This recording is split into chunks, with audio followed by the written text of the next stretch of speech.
بسم الله الرحمن الرحيم. السلام عليكم ورحمة الله وبركاته، والصلاة والسلام على أشرف المسلمين سيدنا محمد صلى الله عليه وسلم. subax wanaagsan, waxaan mar kale halkaan idinkugu yeernay inaan idinla wadaagno warbixinta toddobaadlaha ee dowladda federaalk ee Soomaaliya oo maanta kale aan toddobaad kasta idin soo gudbino. haddaan ku bilowno qodobada ugu muhiimsan, horumarka iyo guulaha laga gaaray dagaalka ay dowladda federaalka kula jirto qawaariijta, ajendahaas oo ah kan koowaad ee dowladda federaalk ee Soomaaliya iyo madaxdeedu ay muhiimadda siinayaan maadaama kooxdani ay ku horgudban tahay inay shacabka Soomaaliyeed helaan nolol xasiloon oo nabad ah. waxa uu toddobaadkan ahaa toddobaad mar kale cadowga casharo lama ilaabaan loogu dhigay goobaha dagaalka iyo weliba farsimo hor leh oo la burburiyey lagana la wareegay qaar ka mid ah. tusaale inta u dhaxaysa gobollada Shabeellaha Dhexe iyo Galgaduud waxaa cadowga laga dilay ilaa 100 maleeshiyaad ah. sidoo kalena deegaanka Goofgaduud Buurey oo ka tirsan dowlad goboleedka Koonfur Galbeed cadowga waxaa looga laayay ilaa 60 maleeshiyaad ah.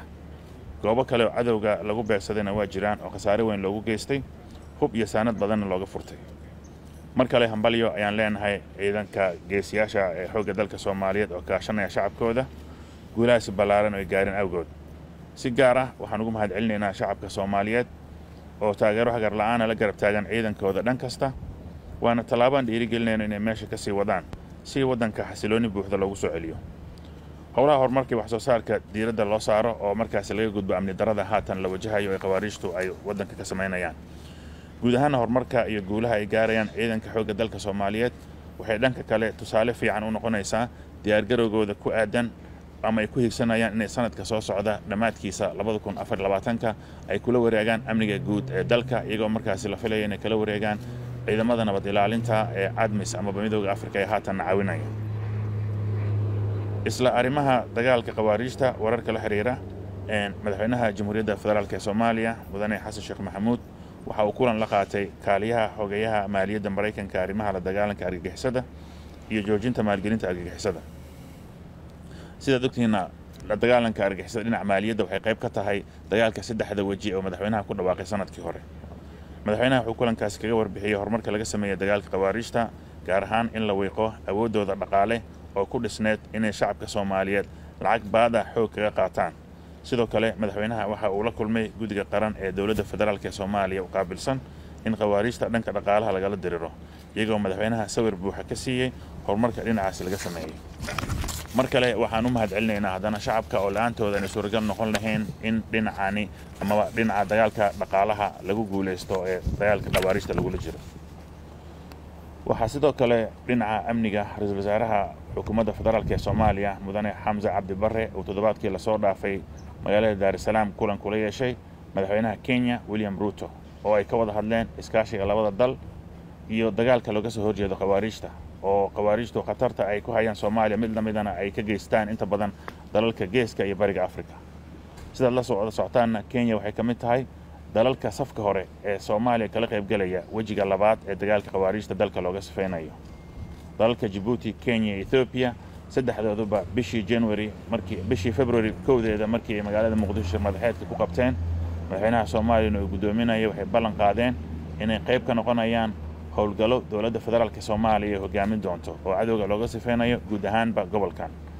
waxaa sidoo kale shacabka Soomaaliyeed xusuusinaynaa in ciidanka dalalka safka hore ay ka hoos shaqeyn doonaan ciidamada xoogga dalka Soomaaliyeed kana amar qaadan doonaan dowladda federaalk ee Soomaaliya inta howlgallada ay socdaan, degdegna ay ugu laabanayaan dalalkooda marka howlgalka oo muddo kooban qaadan doona uu soo dhamaado.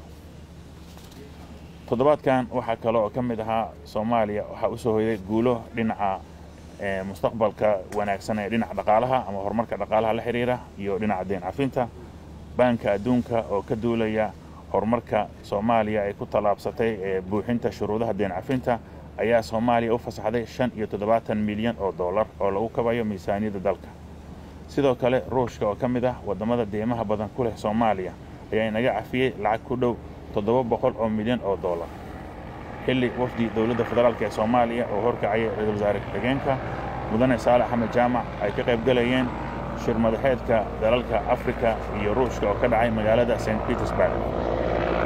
waxaa iyana xusid mudan iyo ammaanba baarlamaanka federaalk ee Soomaaliya oo gudanaya waajibaadkiisa sharci dejinta iyo meelmarinta barnaamijyada muhiimka ee dowladda inay ansixiyeen dib u eegista miisaaniyadda 2023 ee dalka. aad bayna u mahadsan yihiin markale xubnaha labada gol. waxaan kaloo warbixinteena ku dul istaagaynaa toddobaadkan in maxkamadda gobolka Banaadir ay weli ka socdaan dhageysiga dacwadaha musuqmaasuqa la xiriira oo howlwadeeno dawladda ka tirsan lagu maxkamadeynayo iyagoo ku eedeysan lunsashada malaayiin doolar oo hantida shacabka. dawladda federaalka ee Soomaaliya waxay markale ku celinaysaa in dagaalka ka dhanka ah musuqmaasuqa uu sii socon doono, isla markaana cid walba cadeymo ku filan laga hayo sharciga la horkeenayo.